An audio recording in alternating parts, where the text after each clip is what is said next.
नमस्कार, 4 बजे के इस बुलेटिन में आपका स्वागत है। मैं हूं अनुराग दीक्षित। दिन भर की तमाम बड़ी खबरों को लेकर हम हाजिर हैं। इस बुलेटिन में जिन 4 अहम खबरों पर बात होगी, उसमें सबसे पहले बात होगी शाहीन बाग के प्रदर्शनकारियों की। आज सुप्रीम कोर्ट ने प्रदर्शनकारियों पर सख्त टिप्पणी की है। सवाल यह है कि क्या अभी प्रदर्शन जारी रहेगा या खत्म हो जाएगा। दूसरी खबर जामिया हिंसा से जुड़ी है, जहां वीडियो सामने आने के बाद सियासत तेज हो गई है। इस खबर का मतलब भी आपको समझाएंगे।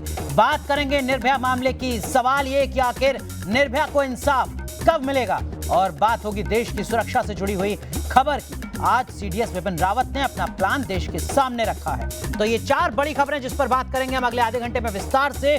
लेकिन आगे बढ़ने से पहले आपको दिखाते हैं देश और दुनिया की 20 बड़ी खबरें फटाफट अंदाज में। दिल्ली सरकार के मंत्रियों में विभागों का बंटवारा। केजरीवाल ने अपने पास नहीं रखा कोई मंत्रालय। सिसोदिया से छीना महिला बाल विकास मंत्रालय। सत्येंद्र जैन को जल बोर्ड की जिम्मेदारी। शाहीन बाग के प्रदर्शन पर सुप्रीम कोर्ट सख्त। कोर्ट ने कहा प्रदर्शन के नाम पर सड़क ब्लॉक करना सही नहीं। कोर्ट ने बातचीत के लिए वार्ताकार नियुक्त किए। जामिया हिंसा की वायरल वीडियो पर सियासी वार। विपक्ष के सवाल पर बीजेपी ने पूछा, जामिया में क्या कर रहे थे नकाबपोश? छात्रों के वेश में हिंसा करने वाले दंगाई। शर्जिल इमाम की और बड़ी मुश्किलें। नागरिकता कानून के विरोध में गिरफ्तार एक आरोपी ने शर्जिल पर लगाया भड़काने का आरोप। क्राइम ब्रांच को 1 दिन की मिली हिरासत। कर्नाटक के हुबली में हिंदू संगठनों का हंगामा। पाकिस्तान जिंदाबाद के नारे लगाने वाले कश्मीरी छात्रों के साथ की मारपीट। रिहाई का किया विरोध। निर्भया के दोषियों का नया पैंतरा। मुकेश ने बदला वकील। भूख हड़ताल पर बैठा दोषी विनय। तिहाड़ जेल प्रशासन ने पटियाला हाउस कोर्ट में जमा की स्टेटस रिपोर्ट। महाकाल एक्सप्रेस की बर्थ पर भगवान शिव का मंदिर बनाने पर सियासत। ओवैसी ने ट्वीट की संविधान की प्रस्तावना। भगवान शिव के लिए 1 सीट रखी गई है रिजर्व। केजरीवाल की तारीफ करने पर मिलिंद देवड़ा और अजय माकन पर तकरार। माकन ने कहा केजरीवाल की तारीफ करने वाले छोड़ दें पार्टी।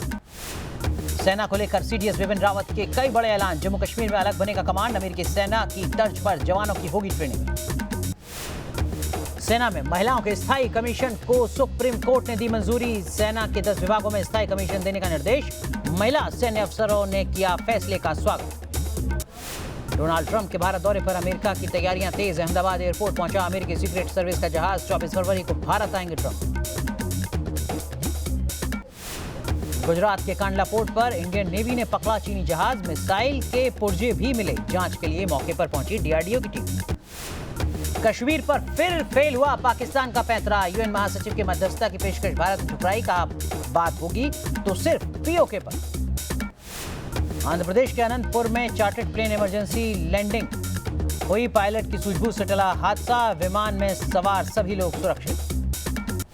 दिल्ली के तुगलकाबाद में सुबह सुबह एनकाउंटर। पुलिस ने 2 बदमाशों को मार गिराया। हत्या और डकैती के कई मामलों में थी बदमाशों की तलाश।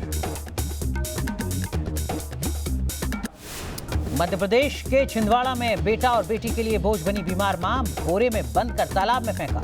आरोपी बेटा गिरफ्तार, बेटा फरार। दिल्ली से सटे नोएडा में क्लीनर की मौत पर हंगामा। सेक्टर 100 में गुस्साए भीड़ का प्रदर्शन। जाम से लोगों की बड़ी मुश्किलें। मुंबई के जीएसटी भवन में 8वें फ्लोर पर लगी भीषण आग। दमकल की कई गाड़ियां मौके पर पहुंची। सरकार ने दिए जांच के आदेश।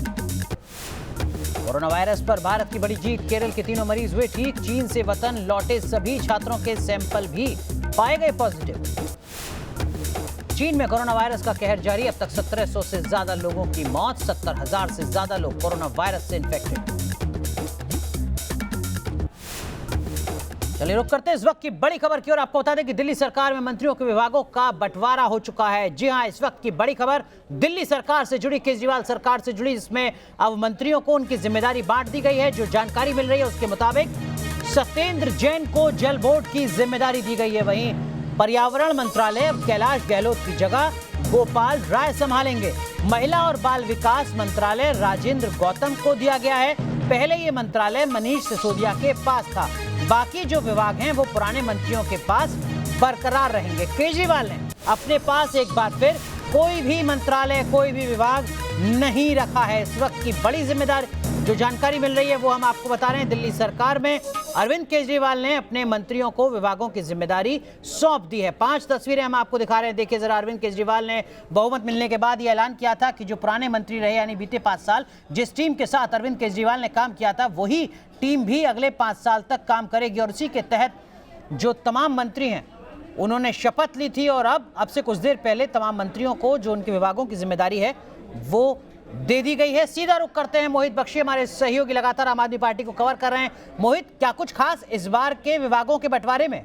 देखिए, पर्यावरण विभाग का गोपाल राय के पास जाना बहुत अहम है। लगातार पर्यावरण जो है ऐसा विभाग था जो निशाने पर रहा है, क्योंकि दिल्ली का प्रदूषण जिस तरीके से दम घोटू हो रहा था, उसको लेकर अब गोपाल राय को ये जिम्मेदारी सौंपी गई है। उसके अलावा महिला बाल विकास मंत्रालय, क्योंकि बहुत ज्यादा मंत्रालय जो है वो मनीष सिसोदिया के पास थे, इसलिए ये जिम्मेदारी कहीं ना कहीं उनसे हटा के दी गई है। लेकिन सबसे अहम जो है वो जल बोर्ड है, क्योंकि जो पूरा चुनाव था आपने देखा कि पानी के इर्द गिर्द रहा था, और ऐसे में जल बोर्ड की जिम्मेदारी जो है वो सत्येंद्र जैन को दी गई है। हालांकि सत्येंद्र जैन के पास पहले से ही कई ऐसे मंत्रालय जो बहुत महत्वपूर्ण है, और उस पर से जल बोर्ड की जिम्मेदारी देखना होगा कि वो कैसे संभालते हैं। जी, इसलिए और ये बिल्कुल, तो कई अहम जो फैसले हैं वो इन फैसलों में नजर आ रहे हैं। मंत्रिमंडल के विस्तार में और विभागों के बंटवारे में वो चीजें नजर आ रही हैं, खासकर गोपाल राय को पर्यावरण मंत्रालय दिया जाना। बहुत बहुत शुक्रिया मोहित बख्शी जुड़ने के लिए।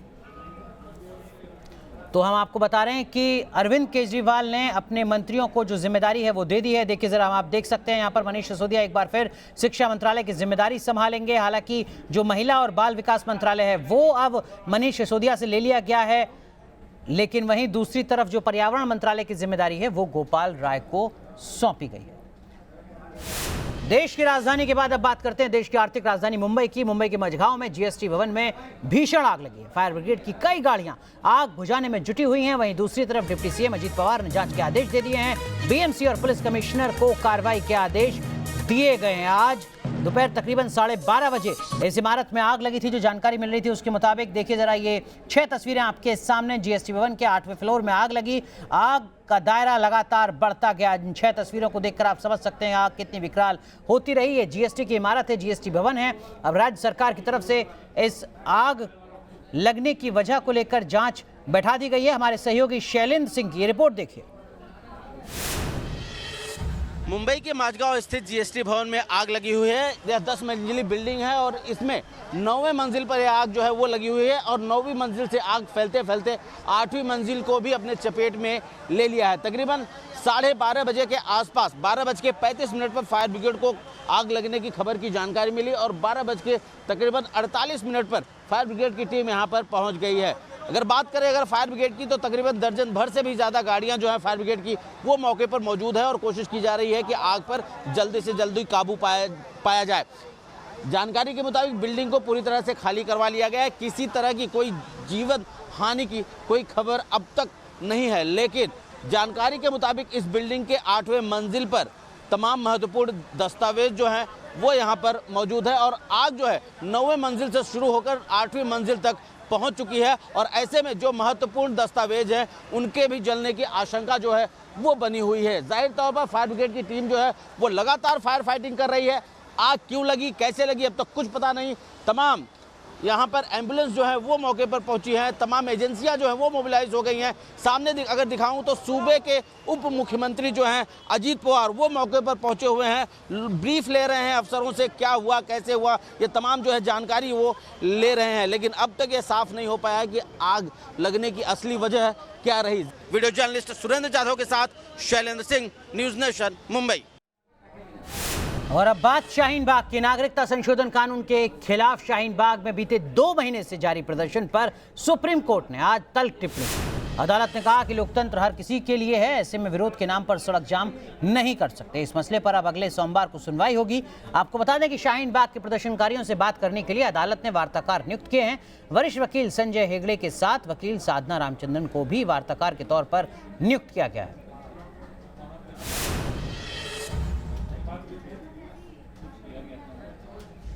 शाहीन बाग प्रदर्शनकारियों पर सुप्रीम कोर्ट सख्त। सड़क पर ऐसा प्रदर्शन जायज नहीं। बातचीत के लिए संजय हेगड़े मध्यस्थ नियुक्त। सीएए के नाम पर पिछले 2 महीने से कालिंदी कुंज की सड़क को बंधक बनाने वाले शाहीन बाग के प्रदर्शनकारियों को जल्द खाली कराया जा सकता है। सुप्रीम कोर्ट ने आज इस मामले में अहम सुनवाई करते हुए सख्त टिप्पणी की। जस्टिस संजय कौशल, जस्टिस के एम जोसेफ की बेंच ने मामले की सुनवाई करते हुए कहा कि लोकतंत्र हर किसी के लिए है, आप प्रदर्शन करें। दिल्ली में हमारी चिंता ट्रैफिक को लेकर है। अगर आपकी मांग भी जायज है तो आप रास्ता कैसे बंद कर सकते हैं? अगर हर कोई सड़क पर उतरने लगेगा तो क्या होगा? इतना ही नहीं, सुप्रीम कोर्ट ने सरकारी वकील से कहा कि पिछले 64 दिन से शाहीन बाग में प्रदर्शन जारी है, लेकिन आप उन्हें हटा नहीं पाए। अब बातचीत से हल नहीं निकलता है तो हम अथॉरिटी को एक्शन के लिए खुली छूट देंगे। सरकार की तरफ से आज सॉलिसिटर जनरल तुषार मेहता उपस्थित थे और उन्होंने भी सारी प्रोसीडिंग में भी भाग लिया, तो अब कम से कम ये केस खुला है पूरे ढंग से। पहली पेशी में कोई बात ढंग से नजर नहीं आई, दूसरी में नोटिस इश्यू हुए, तो तुषार मेहता दिल्ली पुलिस की ओर से उपस्थित थे। उन्होंने भी यही कहा कि सड़कें खाली होनी चाहिए, लाखों लोगों को दिक्कत कुछ हजार लोगों के कारण नहीं होनी चाहिए, इसके लिए कोई दो मत नहीं है। अगले सोमवार तक होपफुली कोई न कोई सोल्यूशन जरूर निकलेगा। सुप्रीम कोर्ट ने शाहीन बाग के रास्ते खुलवाने और प्रदर्शनकारियों से बातचीत के लिए वरिष्ठ वकील संजय हेगड़े को वार्ताकार के तौर पर नियुक्त किया। संजय हेगड़े के साथ वकील साधना रामचंद्रन को भी वार्ताकार नियुक्त किया गया। साथ ही वजाहत हबीबुल्लाह, चंद्रशेखर आजाद इस दौरान वार्ताकार की मदद करेंगे। तो यह केस जो है मंडे के लिए लग गया है और मंडे को क्या होता है वो आपको पता चल जाएगा। लेकिन मुझे लगता है कि सुप्रीम कोर्ट इस मैटर में बड़ा सीरियस है। सुप्रीम कोर्ट ने ऑब्जर्व भी किया है कि रोड के ऊपर आप कोई भी प्रोटेस्ट नहीं कर सकते हैं, क्योंकि रोड जो है वो पब्लिक प्लेस है और उसमें हजारों लोग आते जाते हैं और इस तरह का प्रोटेस्ट करने से हजारों लोग जो है वो अफेक्टेड होते हैं। सुप्रीम कोर्ट ने यह भी साफ किया कि उसे प्रदर्शन से दिक्कत नहीं है, लेकिन रास्ता बंद नहीं होना चाहिए। अदालत ने इस मामले में दिल्ली सरकार, दिल्ली पुलिस और केंद्र सरकार से प्रदर्शनकारियों को हटाने के ऑप्शन पर चर्चा करने और उनसे बात करने को कहा है। साथ ही कोर्ट ने इस मामले में दिल्ली पुलिस के कमिश्नर को हलफनामा दायर करने को कहा है। इस मामले पर अब अगले सोमवार को सुनवाई होगी। दिल्ली से अरविंद सिंह के साथ टीम न्यूज नेशन। चलिए रुक करते हैं इस वक्त की बड़ी खबर की ओर जो निर्भया मामले से जुड़ी हुई सामने आ रही है। आपको बता दें कि 3 मार्च को सुबह 6 बजे निर्भया मामले के सभी दोषियों को फांसी दी जाएगी। तो नया डेथ वारंट जारी किया है दिल्ली की पटियाला हाउस कोर्ट ने। निर्भया मामले में 3 मार्च का दिन तय किया है, सुबह 6 बजे का वक्त तय किया है। सीधा रुक करते हैं, हमारे सहयोगी अरविंद सिंह हमारे साथ जुड़ चुके हैं। अरविंद, अब से पहले जो डेथ वारंट जारी किए जा रहे थे, आप कह रहे थे कि व्यवहारिक तौर पर संभव नहीं होगा। क्या 3 मार्च को सुबह 6 बजे सभी दोषियों को फांसी हो सकेगी? देखिए, अभी जो स्थिति थी उसके मुताबिक 3 दोषियों की दया याचिका राष्ट्रपति खारिज कर चुके हैं। उनमें से 2 दोषियों ने राष्ट्रपति द्वारा दया याचिका खारिज करने के फैसले को भी सुप्रीम कोर्ट में चुनौती दी थी, जिसे सुप्रीम कोर्ट ने खारिज कर दिया। इस मामले में जो चौथे दोषी हैं उसकी तरफ से अभी तक न तो क्यूरेटिव और न ही मर्सी पिटीशन दाखिल की गई है। लिहाजा चूंकि किसी भी दोषी की कोई भी याचिका किसी भी अथॉरिटी यानी राष्ट्रपति या फिर सुप्रीम कोर्ट में पेंडिंग नहीं थी, लिहाजा कोर्ट ने डेथ वारंट जारी कर दिया। 3 मार्च को सुबह 6 बजे चारों दोषियों की फांसी के लिए डेथ वारंट जारी हुआ है। तो इस वक्त की बड़ी खबर हमारे सहयोगी साझा कर रहे हैं। अरविंद, एक चीज और आपसे समझना चाहेंगे। आपने कहा कि 3 जो दोषी हैं उनके विकल्प खत्म हो चुके हैं। चौथे दोषी के विकल्प क्या 3 मार्च से पहले खत्म होने की कोई संभावना? और जो बुनियादी सवाल था मेरा आपसे सभी दर्शकों के लिए, क्या 3 मार्च को सुबह 6 बजे सभी दोषियों की फांसी की कोई संभावना? देखिए, आज जो तारीख है 17 फरवरी है और इस लिहाज से देखा जाए तो अगर पवन क्यूरेटिव फाइल करता है और जिस तरह से कोर्ट का इस मामले में रवैया रहा है, फाइल होते ही तुरंत सुप्रीम कोर्ट में सुनवाई के लिए याचिका आ रही है। अगर सुप्रीम कोर्ट उसे तुरंत खारिज कर भी देता है तब याचिका राष्ट्रपति के पास जाएगी। राष्ट्रपति भी इस मामले में तेजी से फैसला ले रहे हैं। अगर वो भी जल्द याचिका खारिज कर देते हैं तो उसके बाद भी कम से कम 14 दिन का वक्त मिलना चाहिए शत्रुघ्न चौहान की जजमेंट के लिहाज से। तो 3 मार्च को भी फांसी हो पाएगी इस मामले में निर्भया के गुनहगारों को थोड़ा मुश्किल लग रहा है, लेकिन ये देखना होगा कि कब क्यूरेटिव फाइल होती है और कब मर्सी पिटीशन फाइल होती है और उस पर कितनी तेजी से सुप्रीम कोर्ट या राष्ट्रपति द्वारा फैसला लिया जाता है। बिल्कुल, तो हमारे सहयोगी अरविंद सिंह बेहद अहम बात कह रहे हैं कि अदालत की तरफ से तीसरी बार फांसी का डेथ वारंट तो जरूर जारी हो गया है, लेकिन जितने तकनीकी पहलू अभी भी बचे हुए हैं उसके मुताबिक इसकी संभावना बहुत कम है कि 3 मार्च को सुबह 6 बजे चारों दोषियों को एक साथ फांसी होगी। लेकिन इस वक्त की बड़ी खबर हम आपको बता रहे हैं, अदालत की तरफ से एक बार फिर डेथ वारंट जारी किया गया है। पटियाला हाउस कोर्ट की तरफ से नया डेथ वारंट जारी किया गया है, जिसके मुताबिक 3 मार्च को सुबह 6 बजे सभी दोषियों को फांसी होगी। लेकिन जैसा हमारे सहयोगी अरविंद सिंह ने बताया कि अभी भी कानूनी प्रावधान चौथे दोषी के सामने बचे हुए हैं, जिसमें क्यूरेटिव पिटीशन की बात है, जिसमें राष्ट्रपति के सामने दया याचिका की बात है। दया याचिका खारिज होने के बाद 14 दिन तक जो अपनी अदालती लड़ाई है उसका वक्त मिलने का प्रावधान है। ऐसे में तब जबकि 17 फरवरी को ये डेथ वारंट जारी हुआ है और 3 मार्च को सुबह 6 बजे दोषी को सजा सुनाई जानी है। ये जो पूरी प्रक्रिया के बीच में वक्त मिलता है, अदालत के आदेश के मुताबिक ही उस वक्त के हिसाब से ऐसी संभावना बहुत कम नजर आती है कि 3 मार्च को चारों दोषियों को एक साथ फांसी होगी। अरविंद, बहुत संक्षेप में एक चीज और आपसे समझना चाहूंगा, जो बात सरकार की तरफ से भी कही जा रही थी, क्या चारों दोषियों को एक साथ ही फांसी दिया जाना जरूरी है? देखिए, इसको लेकर सुप्रीम कोर्ट में मसला पेंडिंग है और जब तक सुप्रीम कोर्ट उसमें कोई नया आदेश पास नहीं करता तब तक की व्यवस्था के मुताबिक चारों दोषियों को एक साथ ही फांसी की सजा होना जरूरी है, बाध्यता है ये है। और एक महत्वपूर्ण बात यह कि अगर पवन की तरफ से क्यूरेटिव मर्सी पिटीशन दाखिल नहीं होती 3 मार्च से पहले, तब 3 मार्च के डेथ वारंट पर अमल होने में कोई रोक नहीं है। यानी ये डेथ वारंट मजबूर करेगा चौथे दोषी पवन को कि वो क्यूरेटिव मर्सी पिटीशन दाखिल करे। अगर वो फाइल नहीं करते तब 3 मार्च को फांसी। लेकिन अरविंद, क्या ऐसी संभावना कोई नजर आती है? क्योंकि जो खबरें आ रही हैं उसके मुताबिक तो गुनहगार हर बार कोई ना कोई नया पैंतरा सामने लेकर आ रहे हैं। वकील क्या कह रहे हैं? वकील क्या कह रहे हैं, सुनाते जरा। उसके बाद अक्षय की पिटीशन आती है जो, और पवन क्यूरेटिव पिटीशन अभी जुवेनिलिटी पे डिसाइड होना है, पवन की क्यूरेटिव, और उसके बाद पवन की एसएलपी पे क्यूरेटिव पिटीशन डिसाइड होना है। अगर उसमें रिलीफ नहीं मिलती है, अगर उसकी जुवेनिलिटी पे रिलीफ नहीं मिलती है तो वो मर्सी पिटीशन पर जाएगा और उसके बाद पोस्ट मर्सी की बात आती। ये सारी लीगल रेमेडीज अभी बाकी हैं, लेकिन कोर्ट ने जो फैसला किया है हम उसके आगे, ये जो हमारी लीगल रेमेडी है हम उन पर आगे अवेल करेंगे और आगे उसमें प्रोसीड करेंगे। जस्टिस दिखना चाहिए, जस्टिस होना चाहिए। केवल दीवारों पर लिख देने से, अखबारों में, समाचार पत्रों में, रेडियो में लिख देने से access to justice for all, न्याय सबके लिए गलत है। न्याय होना भी चाहिए। गरीबों, दलित वकील एपी सिंह जो ये बता रहे हैं कि अभी भी हमारे पास में, यानी कि दोषियों के पास, तो सुना आपने, ये दोषियों के वकील एपी सिंह साहब हैं जो बता रहे हैं कि अभी भी बहुत सारे विकल्प हैं। अरविंद, अगर आप भी सुन पा रहे होंगे एपी सिंह साहब को, तो वो काफी विकल्पों का जिक्र कर रहे हैं, लेकिन निर्भया की मां क्या कह रही है, सुनिए जरा। कि ये तीसरी बार डेथ वारंट जारी हो गया है, दो बार। लेकिन आप लगातार यही कह रही थी कि उम्मीद बनी हुई है और उम्मीद मैं नहीं छोड़ूंगी, कभी नहीं छोड़े, आज भी उम्मीद है। मुझे उम्मीद है कि 3 मार्च फाइनल डेट होगा।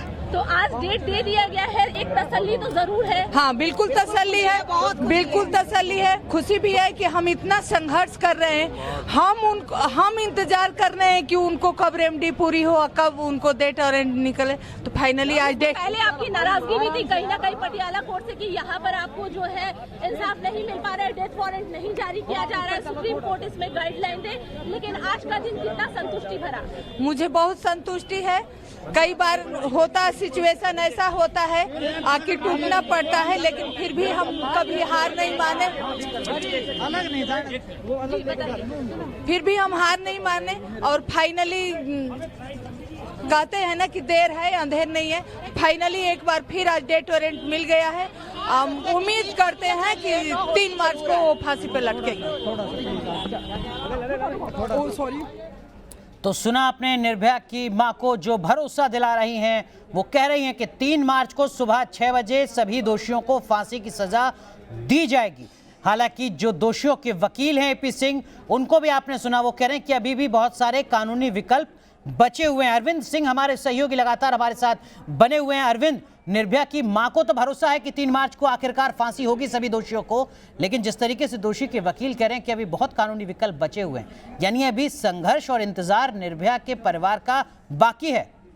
बिल्कुल अनुराग, 3 मार्च को तो फांसी की सजा पर व्यवहारिक तौर पर अमल संभव नहीं लगता। जैसा मैंने कहा कि ये सिर्फ तभी हो सकता है अगर पवन की तरफ से कोई राहत का विकल्प ना आजमाया जाए। यानी अगर वो सुप्रीम कोर्ट में क्यूरेटिव या मर्सी पिटीशन दाखिल नहीं करता, तब ऐसी सूरत में सिर्फ फांसी की सजा पर अमल हो सकता है। अन्यथा चूंकि सुप्रीम कोर्ट में उसके पास क्यूरेटिव पिटीशन दाखिल करने का विकल्प बचा है, उसके खारिज होने की सूरत में वो राष्ट्रपति के सामने दया याचिका लगा सकता है। और शत्रुघ्न चौहान केस में जो व्यवस्था है उसके मुताबिक राष्ट्रपति द्वारा दया याचिका खारिज होने के बाद भी कम से कम 14 दिन की मोहलत मिलनी चाहिए। और अभी जो व्यवस्था है उसके मुताबिक चारों दोषियों को सिर्फ एक साथ ही फांसी हो सकती है। तो लिहाजा 3 मार्च को भी फांसी हो पाएगी। वो सिर्फ इस सूरत में संभव है जब चौथे दोषी पवन की तरफ से कोई कानूनी विकल्प न आजमाया जाए, जिसकी संभावना ना के बराबर है। जरूर पवन जो दोषी उनके वकील की तरफ से कोर्ट का रुख किया जाएगा और ऐसी सूरत में एक और डेथ वारंट जारी होगा, इसकी संभावना से इनकार नहीं किया जा सकता। अरविंद, ये हालांकि अभी कहना जल्दबाजी हो सकता है, पूछना भी, लेकिन क्या वो जो चौथा डेथ वारंट जारी होगा, क्या वो आखिरी डेथ वारंट होगा, ये मैं आपसे समझूंगा, लेकिन दोषियों के वकील क्या करें, एक बार फिर सुनाते हैं आपको। ट्रायल कोर्ट ज्यादा इफेक्टिव है या देश की सुप्रीम कोर्ट की ट्रिपल बेंच और 5 जज की बेंच इफेक्टिव है या फिर देश के 7 दिन के अलावा मैम 14 दिन बीत चुका, लेकिन इन्होंने कहीं कोई पिटीशन फाइल नहीं की है, तो अब इनके सारे राइट एग्जॉस्ट माने जाएंगे इस कोर्ट के ऑर्डर के अकॉर्डिंग और आगे इनको अब कोई रिलीफ नहीं दी जाएगी। एपी सिंह ने कहा कि एक दोषी की जो मर्जी पिटीशन थी वो दोबारा आज फाइल की है, तो इस तरीके मैं आपको एक बात कहूंगी मैम कि एपी सिंह, मुझे लगता है ना कि जो वकील जो हैं, जो एडवोकेसी करते, वकालत करते हैं, उनके पास लोग अपनी समस्याएं लेके आते हैं कि वो उनका पक्ष रखेंगे, लेकिन इसने तो वो जो चारों कन्विक्टेड हैं उनकी फैमिली को भी गुमराह किया है कि नहीं हम उनको बचा सकते हैं, जबकि ये क्लियर है कि वो नहीं बच सकते, किसी भी हाल में नहीं बच सकते हैं और उनकी मर्जी अच्छा की ऑलरेडी रिजेक्ट हो चुकी थी, अब इनके पास कोई राइट नहीं है। Thank you.